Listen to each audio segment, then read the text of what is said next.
Bonjour et merci de votre fidélité dans Agir pour l'environnement. Aujourd'hui, le seul magazine de l'océan Indien entièrement consacré à la protection et à la préservation de l'environnement de Mayotte.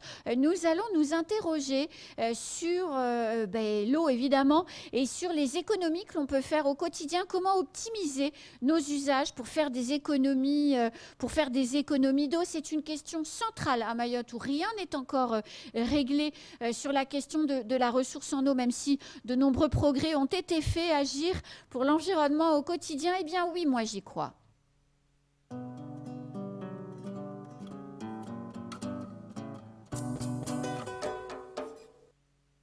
Alors pour répondre à cette question, aujourd'hui, on a sur le plateau ici Meïla Marie de la Fédération mahoraise des associations environnementales. Bonjour monsieur. Bonjour.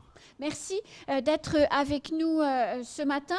Pour nos téléspectateurs qui ne vous connaîtraient peut-être pas encore bien, et il doit en rester deux, hein, c'est quoi la FMAE ?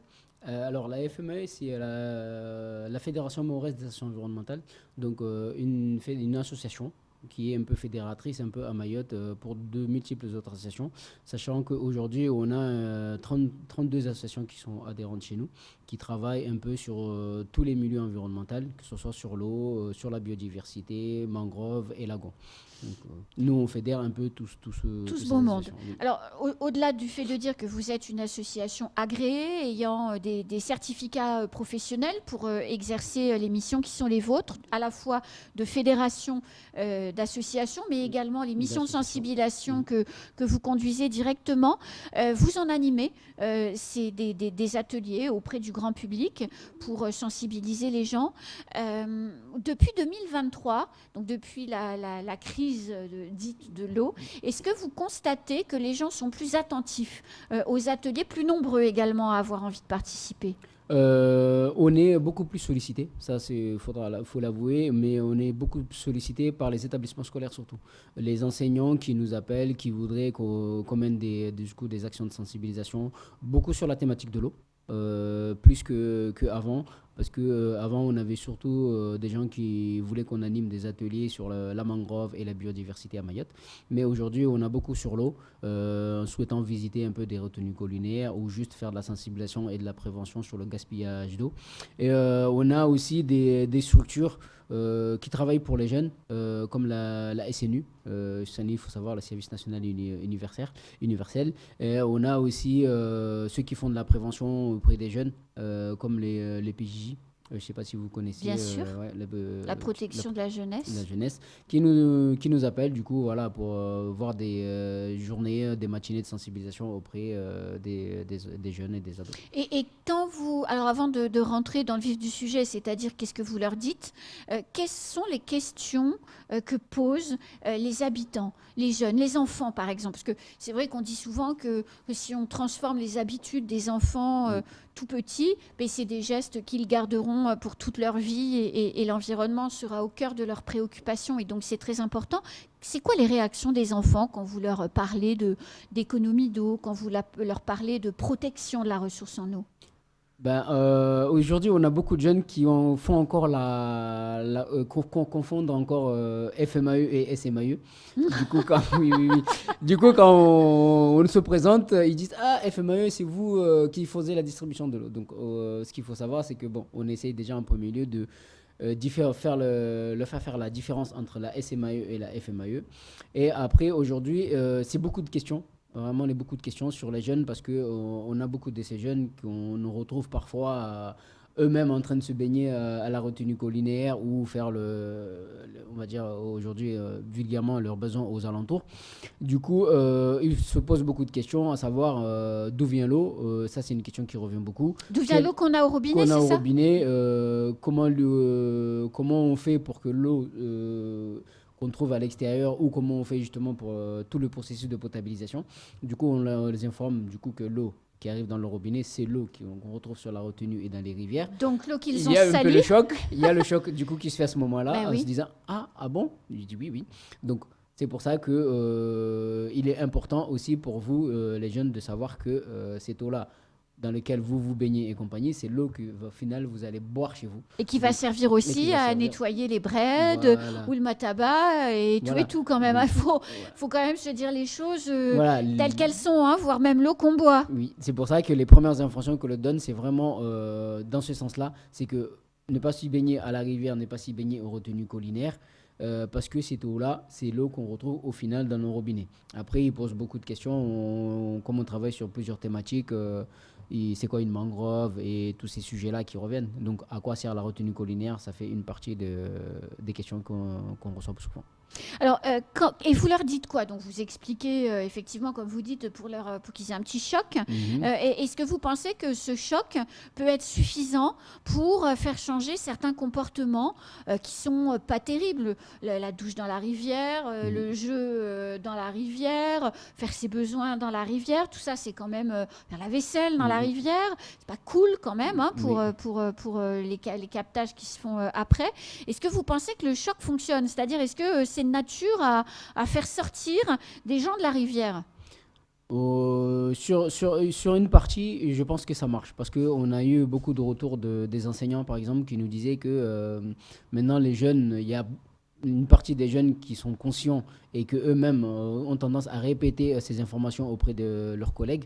Et des parents aussi. Et des parents. Donc, il y a le choc qui marche pour certains, mais on a toujours une partie des jeunes qui, pour eux, on va dire, ils s'en foutent parce que De toute façon, ils ils se vont foutent de continuer. tout. Voilà, ils se foutent un peu de tout, donc ils vont continuer à mener leur vie comme ils le menaient jusqu'à présent, mais ils ont quand même l'information. Je dis qu'ils sont quand même sensibilisés.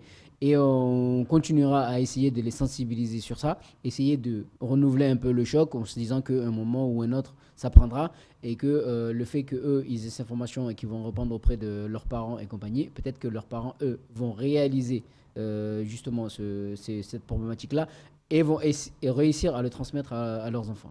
Alors, comment on fait quand on a face à soi, parce que dans certains quartiers, on sait très bien qu'on est dans des quartiers en difficulté, donc les enfants ou les jeunes peuvent venir de quartiers informels. L'eau potable, c'est pas, l'eau au robinet, c'est pas forcément toujours une réalité. Comment on fait pour les sensibiliser aux économies d'eau? Comment on fait pour essayer de leur faire prendre conscience qu'il ne faut pas prendre la rivière pour la baignoire de sa maison? Aujourd'hui, il faut savoir c'est que surtout ces quartiers-là, il y a des citernes qui ont été mises en place ou même des robinets avec accès libre un peu qui sont dessus. Donc, ils ont les moyens de se fournir en eau. Ce qu'on essaye de les impliquer surtout, c'est que tous ces gaspillages qu'ils font, ça va pas être bénéfique pour eux parce que autant d'eau qu'ils vont gaspiller, c'est moins d'eau qu'ils vont avoir pour les distributions de soins. Donc, quand il y a coupure, ils seront pénalisés puisqu'il n'y a plus l'accès à l'eau. Ils vont devoir justement faire le chemin pour aller chercher une rivière proche. Et on sait qu'à Mayotte, aujourd'hui, on a nos rivières qui s'assèchent. Et on a des zones qui sont forcément, s'il n'y a pas une alimentation qui est faite par la SMAE sur des robinets ou sur les citernes, ils vont plus avoir cet accès à l'eau. Donc, à la difficulté d'accéder à l'eau, vont s'enchaîner un peu toutes les autres en cascade. Est-ce que dans les ateliers que vous faites et dans les gens que vous rencontrez, vous vous rendez compte qu'à la maison, les gens ont décidé de s'équiper de citernes, justement pour atténuer les difficultés liées aux coupures? Oui, mais il y a des gens qui ont pris conscience et qui veulent s'équiper. Mais aujourd'hui, à Mayotte, il y a des zones où c'est pas possible. Il y a des habitations qui sont construites de manière à ce qu'il n'y a plus de place, on va dire, à la maison. Du coup, le seul moyen de poser une citerne, c'est sur un toit. Si, le moment où il y a un toit qui est stable et qui est plat. Du coup, il y en a beaucoup de gens qui nous disent qu'eux, ils veulent bien s'équiper en citerne, mais ils n'ont pas les moyens déjà de l'acheter, la citerne. Ils ne savent pas vers qui se tourner pour en avoir. Et il y a ceux qui n'ont pas de place chez eux. Du coup, la problématique reste qu'ils ne peuvent pas s'en équiper. Alors, quand les gens ne peuvent pas s'équiper de citernes, dans les échanges que vous avez avec la population, c'est comment à la maison? Comment les gens, depuis 2023, se sont organisés pour stocker à la maison de l'eau? Sachant que 2023, c'était une assez grande crise, mais il n'y a pas eu que celle de 2023. Il y en a eu auparavant en 2017, si je ne me trompe pas, en 2017. Du coup, aujourd'hui, la population, je ne veux pas dire qu'il s'est habituée, mais la population a fait des mesures un peu préventives, un peu suite à cette crise-là. Du coup, aujourd'hui, il y a beaucoup de foyers qui sont équipés en bac, pas en citerne du coup, mais en bac d'eau d'une centaine de litres Donc des ou grosses vraiment poubelles, en voilà, général, c'est souvent voilà, des ça. grosses poubelles avec un couvercle la plupart du temps, ou il y en a qui n'ont pas de couvercle, mais dans ce cas-là, j'en ai vu beaucoup qui mettaient des draps ou des trucs au-dessus pour protéger. Donc les gens sont habitués un peu à ça et ils prennent conscience petit à petit que l'eau n'est pas, ne va pas arriver indéfiniment dans nos robinets, mais qu'il y a des fois où ça coupe et justement ils réalisent qu'il faut faire des stocks pour Pour la pallier, suite. pour Oui. attendre le retour de l'eau. Pourquoi il faut couvrir ces stocks à la maison? Ça, c'est très important parce que c'est des questions qu'on se pose. Pourquoi il faut mettre un couvercle ou un tissu sur la réserve d'eau de la maison? Bah, il faut savoir ce que surtout on arrive à ce que les gens on stocke de l'eau, mais il y a des fois c'est pas des zones couvertes, on va dire. C'est pas une pièce dans la maison. Des fois on arrive où les gens stockent leur bac à l'extérieur de la Sur la maison, terrasse, sur par la terrasse. exemple. Oui. Du coup, il y a du vent à Mayotte, Oui. mais en dehors même du vent, l'air peut être un peu pollué. Du coup, on a toujours Il y des a des déchets petites qui vont bestioles voilà, aussi. et des petites bestioles aussi, des moustiques. Là, côté préventif, il y a des moustiques qui peuvent venir et pondre leurs œufs à l'intérieur. Et il n'y a pas que les moustiques, il y a d'autres insectes qui vont venir se nourrir un peu s'alimenter plutôt dans ces bacs à eau là. Du coup, en couvrant ça, on permet pas justement à ces bestioles de venir s'alimenter à l'intérieur et nous pas pondre des œufs et du coup infecter l'eau. Donc il Donc était c'est important. important, C'est très important. C'est plus que même important. C'est très essentiel, oui. de faire en sorte que l'eau Qu'on protège soit... l'eau Voilà. qu'on stocke partout dans la maison. Peu importe la pièce. Peu importe la Peu pièce, importe on la pièce. couvre le réservoir d'eau. Alors, parmi les choses qu'on entend ici et là, il y a des gens qui, au bout de 2, 3 jours, allez, une semaine, ont encore beaucoup de réserves à la maison et jettent l'eau qu'ils ont stockée, Là, considérant oui. qu'il faut la renouveler. Est-ce que c'est bien de faire ça? Il faut la renouveler si cette eau-là, c'est l'eau qui nous sert pour boire, pour faire à manger et compagnie. Oui, mais on n'en Là, stocke pas une oui, tonne, là. on en stocke une tonne. La plupart des gens, oui, c'est sûr qu'on en stocke plus que ce qu'on en a besoin. Parce qu'on se On a dit peur de que manquer. des fois, oui, on a peur toujours de manquer ou on se dit toujours peut-être que les coupés vont durer un peu plus longtemps. Il est important de ne pas forcément jeter cette eau-là. Parce que là, on parle d'économie d'eau. Ça va à l'encontre justement de l'économie d'eau. C'est clair. Donc, cette eau-là, il peut être utilisé autrement. Tout l'eau qu'on stocke, nous, on ne va pas forcément l'utiliser pour nos besoins de boire ou manger. Il y a des jardins, il y a des plantes, il y a des zones à nettoyer dans la maison, il y a les murs à nettoyer, il y a le sol à Il y a nettoyer, la chasse d'eau. il y a la chasse d'eau. Donc, toutes ces économies d'eau qu'on a fait au fur et à mesure, quand l'eau revient, pas tout jeter. Garder un stock quand même quelque part de l'eau qu'on va utiliser pour les besoins autres que primordial. Donc en fait, ce que vous êtes en train de nous dire, c'est qu'il faudrait à la maison avoir 2 réserves d'eau. Une réserve d'eau super propre pour, par exemple, la vaisselle, peut-être faire la nourriture aussi quand on est en période de coupure, se brosser les dents. Et puis une autre réserve où on ferait le ménage, également se doucher, également aussi les toilettes. Et que quand on estime, pour 1000 raisons, que la réserve d'eau propre, quelque part pour la nourriture, n'est plus propre, on la renverse dans l'autre bac. Moi, je conseille même d'avoir plus que 2 bacs. Parce qu'on ne sait jamais ce qui arrive.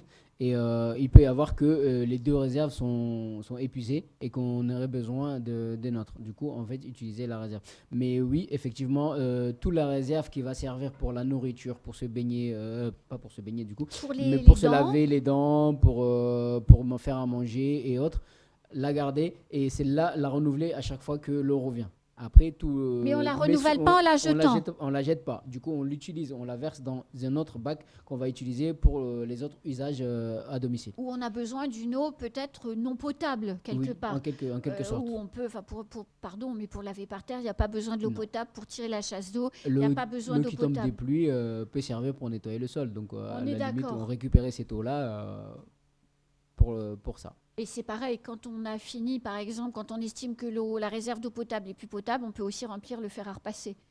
On n'a pas besoin de repasser sa chemise à l'eau potable. Non, du tout. On est d'accord. On est complètement d'accord. Non, mais c'est des petits gestes qui sont importants, à rappeler au moment où il faut économiser l'eau. Est-ce que vous pouvez nous renseigner sur ce qu'est une fuite avant le compteur? Alors, une fuite avant compteur, c'est forcément une fuite qui arrive sur le domaine public. Oui. Donc, ça peut être au niveau de la route ou même d'une voie privée, mais qui ne va pas forcément, qui va impacter un habitant, mais qui n'est pas forcément chez lui. Du coup, en fait, c'est une fuite qui arrive dans le robinet collectif, qui est un peu à l'extérieur. C'est quoi la conduite à tenir quand on constate ça? Parce qu'on vit dans les maisons, l'agent de la SMAE, il ne vit pas forcément dans la maison et il ne voit pas. Il y a des numéros qui sont mis à disposition, des numéros d'urgence de la SMAE.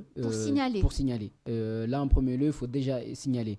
Après, on ne dit pas forcément aux gens d'intervenir parce que tout le monde ne sait pas comment intervenir sur ce genre de tuyauterie. Mais si on a la possibilité, il y a une vanne qui est à côté, normalement, en général, de ces conduites-là. Si on a les moyens, sans casser, bien sûr, de le fermer, il est possible aussi de fermer cette vanne. En attendant que les gens de la SMAE arrivent. Alors, s'il y a la fuite avant le compteur, il y a aussi la fuite après le compteur, mais on n'est pas encore dans la maison, ou on n'est pas encore une fuite à un robinet, ou des choses qu'on peut voir facilement à la maison. Qu'est-ce qu'il faut faire? C'est quoi et qu'est-ce qu'il faut faire? Alors, une fuite après compteur, là, ça change parce que là, c'est après le compteur. Oui, après compteur, du coup, là, c'est à l'habitant, vu que c'est sur le côté considéré comme étant privé. Ce qui veut dire que toute l'eau qui coule, sera à vous de la payer. Oui, ça sera la personne à payer. Là, le premier geste, c'est forcément de couper le compteur. On coupe l'eau à la maison. On coupe l'eau au compteur.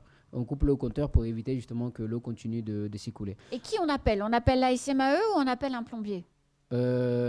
C'est privé, du coup, il faut appeler plutôt un plombier. Après, il y a la possibilité de toujours appeler la SMAE, mais la SMAE n'a pas obligation de prendre en charge la fuite. Mais alors, si on s'en rend compte, parce que quelquefois c'est pareil, j'évoque toutes les situations, parce que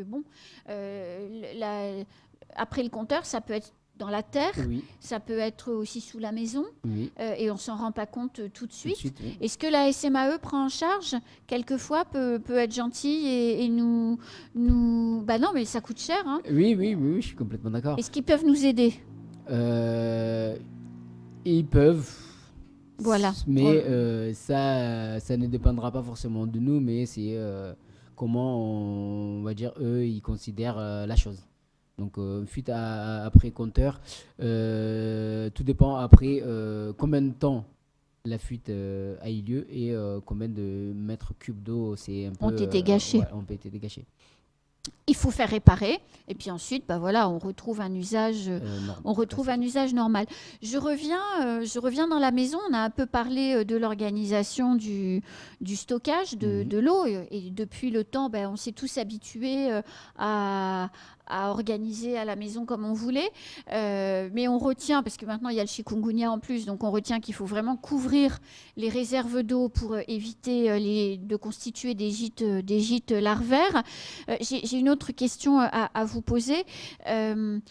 Toute cette eau qui est à la maison, elle est potable pendant combien de temps? Autrement dit, est-ce qu'il y a un moment où même l'eau de la réserve, on parlait, vous voyez, tout à l'heure, vous disiez, quelquefois l'eau, elle revient plus tard, on peut manquer. Oui. Est-ce qu'on peut prendre l'eau qu'on gardait pour la vaisselle et en la faisant bouillir, elle redevient potable? Oui, elle peut redevenir potable. Donc, c'est de l'eau qui était potable et qui, si, comme on a dit, elle a été couverte.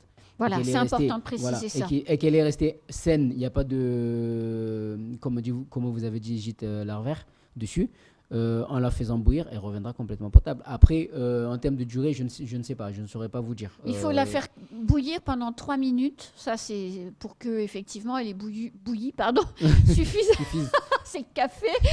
Il faut suffisamment longtemps pour que les bactéries éventuelles soient tuées. Donc, on peut effectivement taper dans une autre réserve en cas vraiment de difficulté. Alors, après, il y a une autre question qui se pose.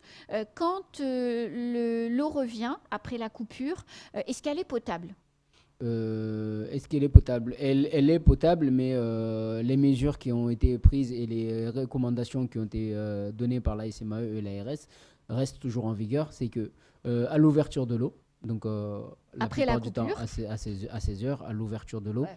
Entre 16h et 18h. 16h et 18h. Parce que c'est bien, c'est à 16h pendant la saison des pluies. Oui. Et puis là, déjà maintenant, c'est plus vers 17h. Oui, c'est plus vers Donc, 17, quand on va arriver à la fin des réserves, ce sera 18h. Voilà. Donc, à 18h, l'eau n'est pas potable de suite, comme ils disent. C'est que cette eau-là, pour l'utilisation, boire, faire à manger ou brosser les dents, faudra la faire bouillir.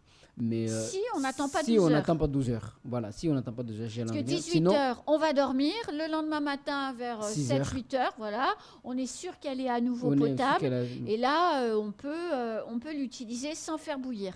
Mais alors, l'eau, elle revient à, on va dire 18h. 18h, on rentre à la maison. Après le travail, on a envie de se doucher. On peut se doucher. On peut se doucher. Là, il n'y a pas de problème. Il n'y a pas de problème. Tant que ça ne rentre pas en bouche, on va dire ça comme ça. Pas un énorme bain de bouche sous la douche. Voilà. Donc, tant qu'on ne fait pas ça, on peut l'utiliser pour se doucher. On peut l'utiliser pour autre chose, mais pas la boire. Et pas d'utiliser pour manger et pas se brosser les dents. Et vous avez dit quelque chose d'important et je voudrais qu'on revienne là-dessus. Vous avez dit elle est potable, mais les recommandations de l'ARS et de la SMAE sont... et c'est quoi le risque en fait ? Si elle est potable, on peut l'utiliser. Après les 12 heures ou avant les 12 heures ?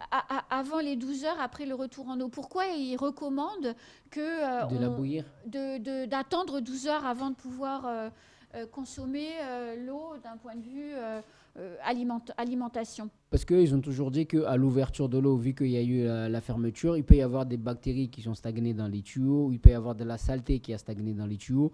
Du coup, en fait, toutes ces premières saletés, la première personne, on va dire, qui va ouvrir son robinet, il va récupérer un peu tous ces déchets-là, toutes ces bactéries qui vont rester dedans. Donc, il y a possibilité que cette eau-là ne soit pas propre à la consommation. Donc, il y a des bactéries potentielles, donc ça peut rendre malade. Je ne sais pas jusqu'à quel point, mais une petite mal de ventre pendant 2-3 jours, c'est pas une petite agréable. Gastro, voilà, c'est pas agréable forcément. C'est pour ça qu'il y a les recommandations de soit la faire bouillir, soit attendre les 12 heures. Voilà, donc l'idée c'est peut-être aussi, comme on en est à s'organiser, c'est s'organiser pour tenir un repas de plus avec la réserve d'eau, et comme ça on n'a pas à faire bouillir et dès le lendemain matin on est opérationnel. Si on prend son café après 6 heures, voilà, pour être tranquille et pouvoir effectivement consommer l'eau du robinet. Autre petite question, quand on va prendre l'eau au robinet, vous savez, pour les gens qui n'auraient pas l'eau potable à la maison et qui vont aux rampes d'eau, comme on les appelle. C'est quoi ? Il faut la faire bouillir ou elle est potable ? C'est la même eau qui arrive dans les robinets dans les maisons. Donc elle est potable. Elle est potable. C'est les mêmes recommandations. Donc là, comme il n'y a pas, on peut après la coupure, c'est 12 heures et avant la coupure, elle est potable tranquillement pour directement cuisiner à la maison. Complètement, c'est la même eau qui arrive dans les robinets. Donc si on suit les recommandations, si on suit un peu les étapes après ouverture, on peut très bien la consommer, boire, manger après les 12 heures et avant les 12 heures faire bouillir. Donc, je résume les deux informations importantes. C'est première information, on couvre les réserves d'eau. Oui. Et deuxième information importante que vous avez dit, c'est on ne jette pas les réserves d'eau après le retour en eau. On crée à la maison plusieurs types de stockage, c'est ça ? Oui, plusieurs types de stockage. Il est important parce que là, à l'heure actuelle, on parle forcément d'économie d'eau. Oui. Et l'économie d'eau passe par ne pas en gaspiller. Parce que là, on parle de gaspillage de l'eau qu'on aura balancée un peu dans la nature. Oui, elle est gaspillée. Voilà, alors en plus, on la paye. Nous servir pour autre chose. Voilà. Non, mais c'est vrai, en plus, on la paye. Complètement. Donc, l'idée, c'est d'avoir une réserve d'eau de taille compatible avec la taille de la famille Oui. pour tenir pour l'eau potable, c'est-à-dire l'eau Mhm. qu'on va boire, l'eau qu'on va utiliser pour faire la cuisine, l'eau pour se laver les dents. Après, on a une réserve un peu moins propre pour faire le ménage, pour les toilettes. C'est Oui. avec cette eau-là qu'on utilise pour recycler l'eau potable à chaque retour en eau, celle qui ne va plus l'être. Et puis après, on a l'eau pour la douche, Voilà. qui Après, souvent est voilà. dans la salle de bain. Dans la salle de bain. Après, comme on a dit, comme on parle d'économie et compagnie, il faut vraiment que les gens, je pense que depuis 2023, je pense qu'on est assez conscient de la problématique et qu'on peut, entre ces, on va dire, ça va faire bientôt 2 ans quand même, la crise. Donc, on est capable de mesurer nos besoins en termes d'eau. Oui. Donc, je pense qu'il faudrait que on commence à être conscient de ce qu'on a besoin pour ne pas arriver au gaspillage. Donc, les bacs, mettre un bac en fonction de ce nos dont besoins. on a besoin. Voilà. Et alors, autre geste à proscrire, et qui est particulièrement, je vais être un peu vilaine, mais débile, c'est quand l'eau est coupée, ouvrir les robinets, parce que, non mais, il y a des gens qui font ça, Oui, c'est et quand incorrect. l'eau revient, ça coule dans tous les sens, et on gâche l'eau, et on la paye surtout l'eau qu'on gâche, Oui. et ça n'a absolument aucun sens. Oui, alors là, c'est des mesures c'est des préconisations qu'on donne tout le temps pendant nos ateliers. C'est que les parents doivent absolument faire de la surveillance de ce côté-là. Mais même les parents le font. Oui, même les parents le font, mais bon, on dit qu'un parent est plus apte oui, à faire cette prévention-là, donc à surveiller un peu passer derrière chaque personne dès le moment de la fermeture de l'eau. Vérifier que tous les robinets soient sont bien fermés. voilà. Ça ne sert à rien de les laisser Parce ouverts à part à gâcher de l'eau. Parce que encore le samedi qui vient de se passer là, j'ai eu une personne pareil qui est venue vers moi et qui m'a dit, on était dans une discussion, qui est venue, qui a dit, j'ai complètement fait le con, comme il me l'a dit, je suis parti de chez moi, j'ai laissé tout ouvert, je suis revenu. Tout était inondé. Voilà, mais toutes les pièces inondées. Enfin Mais bon, qu'est-ce que vous voulez? Ce En sont tout cas, des réflexes qu'on n'a pas toujours encore aujourd'hui, parce que il y a des gens qui sont pas, on va dire, qui sont pas encore habitués ou qui oublient tout simplement. Mais il faut répéter ces gestes, il faut les répéter tout le temps et vérifier. En tout cas, merci beaucoup de toutes ces informations, et j'espère évidemment que tout ce qu'on vient de se dire vous sera utile pour organiser à la maison la vie au mieux, parce que vivre avec les coupures d'eau, c'est nécessaire, et plus on économisera l'eau, moins on consommera en excès, mais plus on pourra tenir longtemps avec des coupures les plus courtes possibles. Merci beaucoup. Merci à vous. Et bon courage à la FMAE. Merci. Allez, c'est la fin de cette émission. On se retrouve très rapidement dans Agir pour l'environnement pour continuer à parler de notre si belle nature.